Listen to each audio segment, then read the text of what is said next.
하나님의 평화가 말씀을 듣는 우리 가운데 함께 하시기를 빕니다. 9월부터 창조절을 시작합니다. 지금은 하늘의 기운이 변하는 시기입니다. 정말 포악한 무더위가 지나고 마침내 새로운 계절이 왔습니다. 요즘처럼 새로운 계절을 실감한 적이 있던가 싶습니다. 우리 색동교회 비전에 하나님의 창조 질서를 회복하는 내일의 질이 있습니다. 계절의 변화나 자연재해 혹은 생태계 파괴라는 이야기를 들을 때마다 창조의 의미를 다시 생각하게 합니다.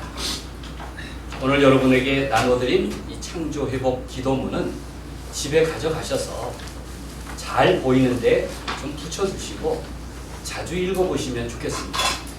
이것이 우리의 삶의 기도가 되어야 할 것입니다.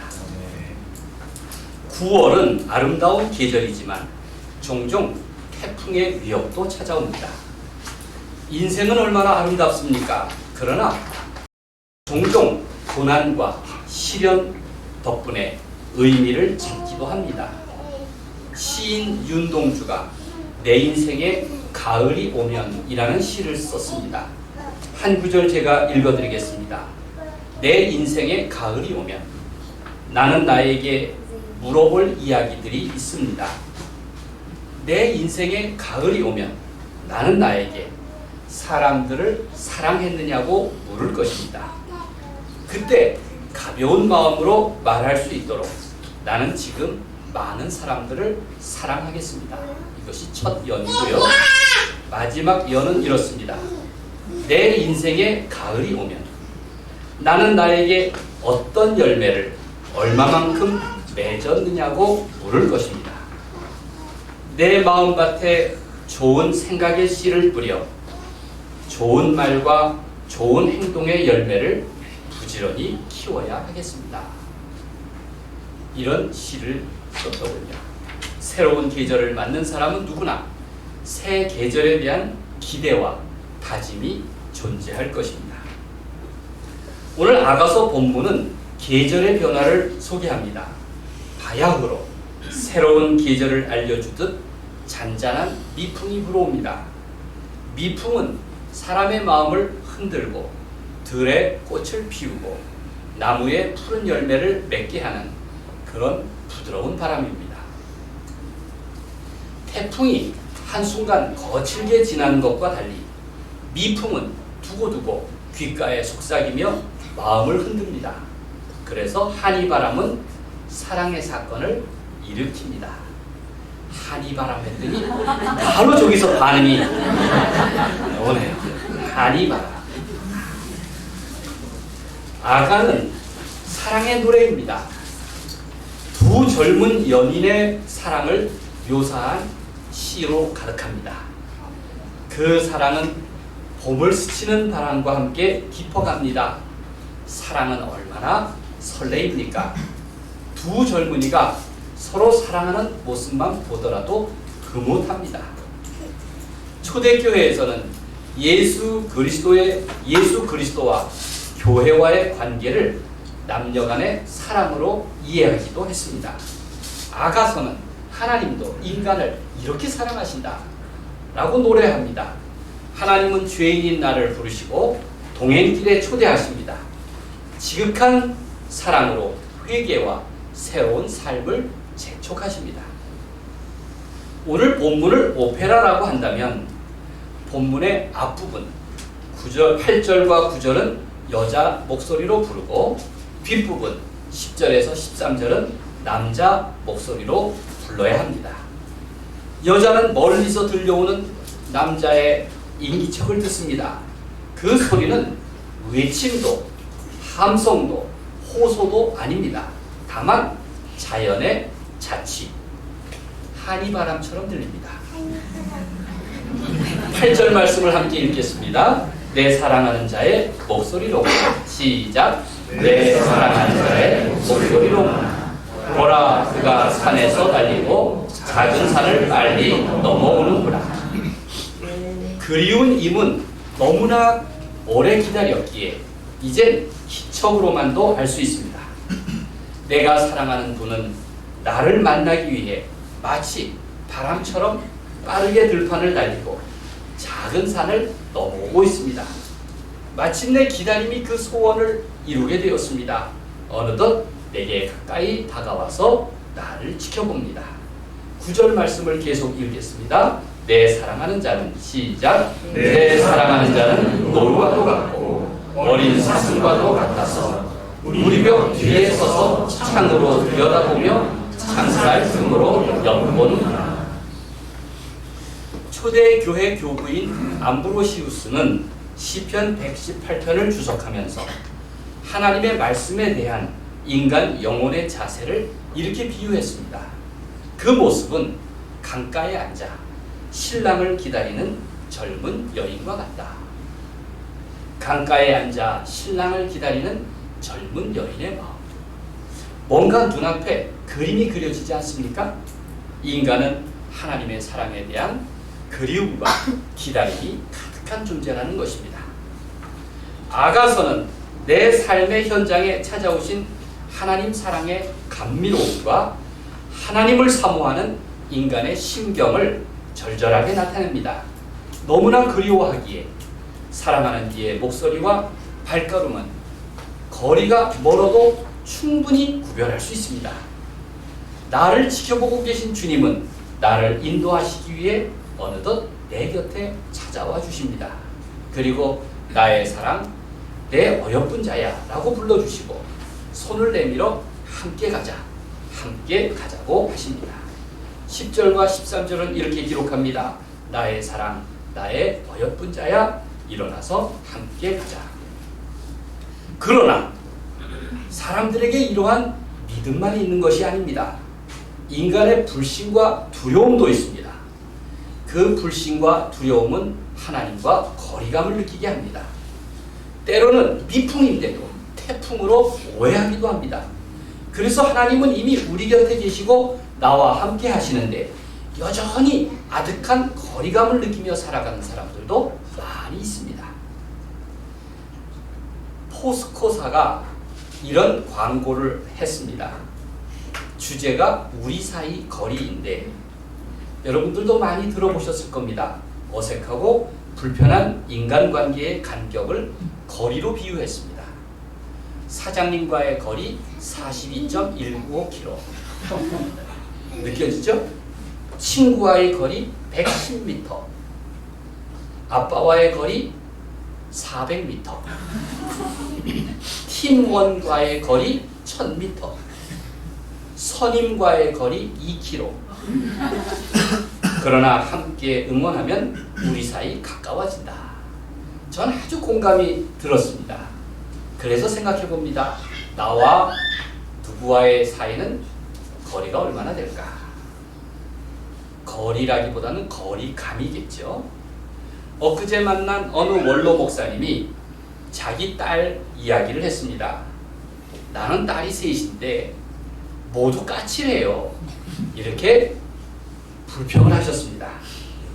이제 딸들이 모두 50대가 되었는데 아버지에게 점점 간섭이 늘어서 잔소리처럼 들린다고 했습니다.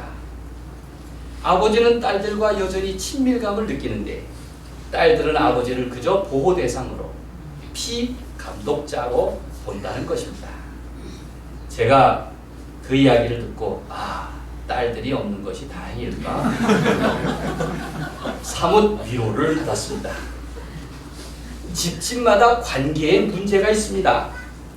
좋은 관계는 결코 저절로 이루어지지 않습니다.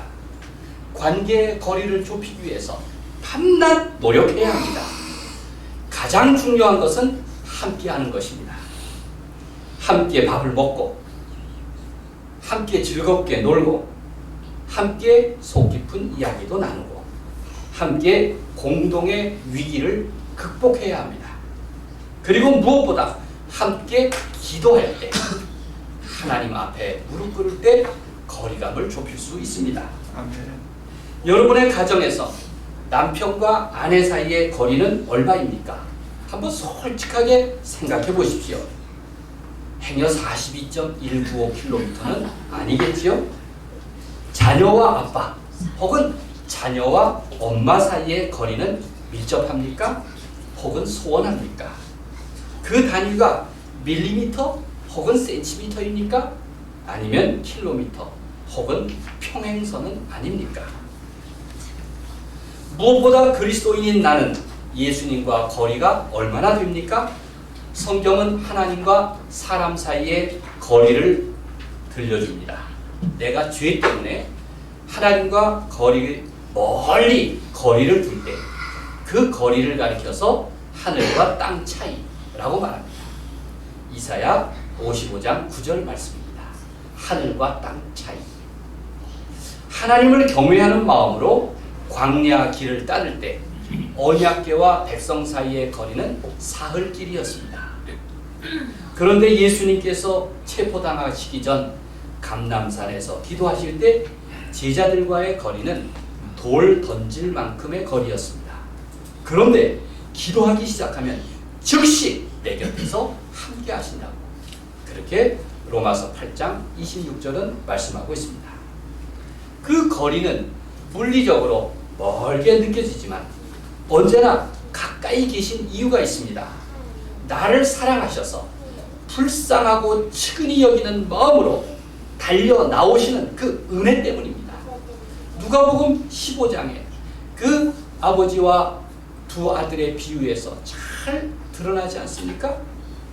즉시 내 곁에 함께 하시는 하나님, 나를 기다리시는 하나님, 바로 우리는 그 은총의 힘에 의지하여 살아갑니다.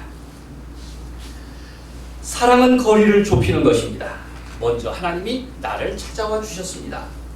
사랑하는 임처럼 산을 넘어 들판을 건너 빠른 바람처럼 내 삶의 터전으로 찾아오셨습니다. 나를 사랑하시는 하나님은 나를 간절히 불러주시고 또 기뻐하십니다. 주님은 언제나 나를 반가워하십니다. 하나님의 사랑의 대상은 그저 사랑하는 여러분, 이런 집단 명사가 아닙니다. 어떤 그룹도 아닙니다. 바로 나 자신입니다. 하나님의 사랑은 나 자신입니다. 이미 나와 함께 하시는 그 사랑을 받아들이기 위해 심리적 거리를 좁히기 위해서 우리가 늘 찬양과 기도, 예배 생활에 힘쓰는 것입니다. 주님과 동행하는 마음으로 서로 사랑하는 것입니다. 사랑은 언제나 새로운 계절입니다. 오늘 설교 제목이 새로운 계절입니다. 흔히 사랑하면 예뻐진다고 하지 않습니까? 바야흐로 새로운 계절이 찾아왔습니다. 팔레스타인의 겨울은 우기입니다. 그런데 이제 봄이 와서 비가 멈추고 이제 집안에 머물던 사람들도 집 밖으로 들로 나아갈 수 있게 되었습니다. 11절 12절의 노래를 들어보십시오. 함께 읽겠습니다. 겨울도 지나고, 시작. 겨울도 지나고 비도 그쳤고 지면에는 꽃이 피고 새가 노래할 때가 이르렀는데 비둘기의 소리가 우리 땅에 들리는구나.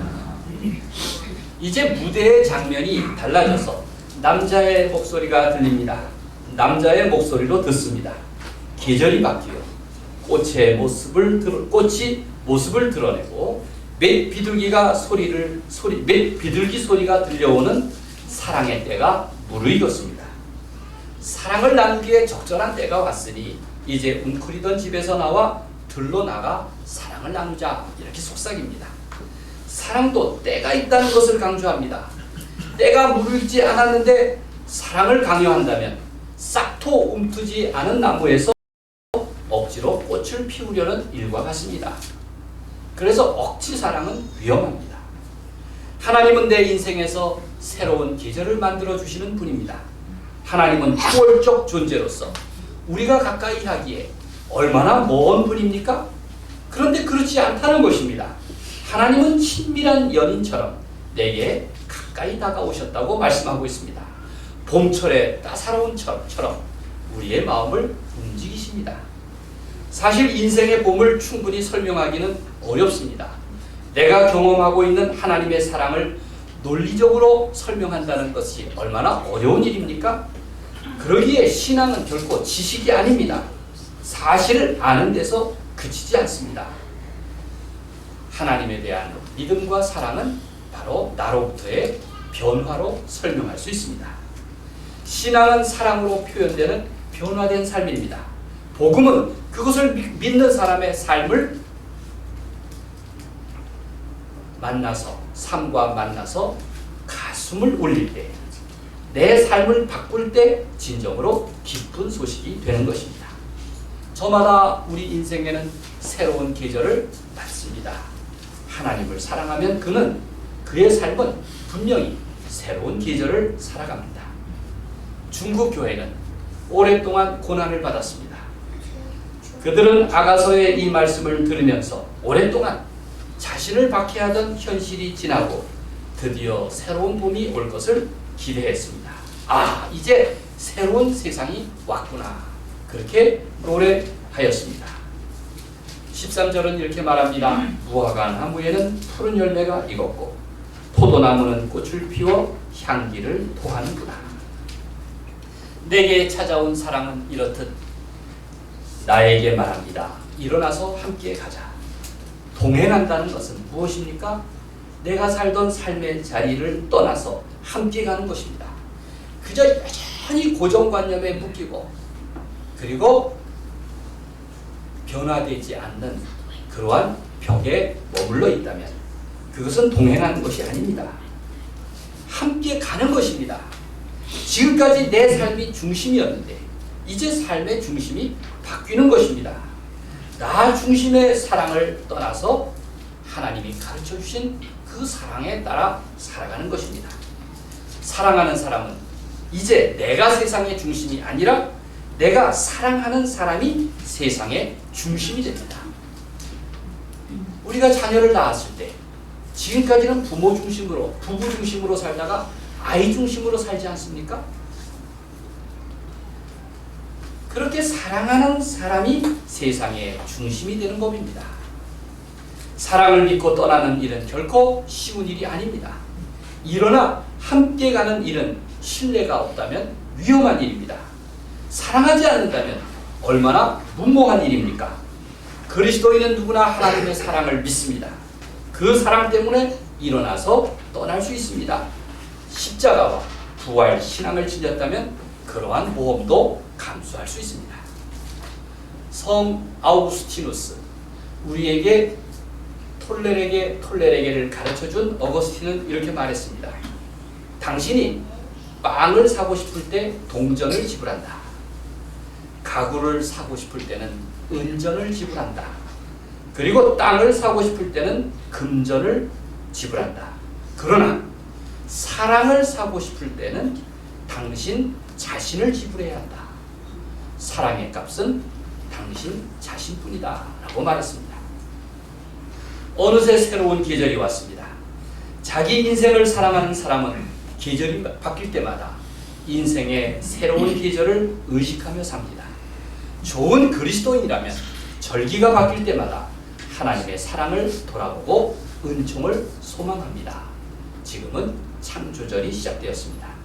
이제 삶의 기지개를 켜고 마음의 문을 나서 보십시오. 지금 내가 누구랑 동행하느냐에 따라서 나는 그 길을 갑니다. 여러분은 지금 누구와 같이 다니십니까? 나는 과연 하나님의 부르심을 의식하며 오늘 하루도 깨어났습니까? 나의 사랑, 나의 어여쁜 자야, 일어나서 함께 가자. 하나님께서 여러분의 관계를 돌보아 주시기를, 그리하여 새로운 계절에 주님과 동행하며 사랑의 열매, 감사의 열매를 두루 맺기를 우리 주님의 이름으로 간절히 축원드립니다. 아멘.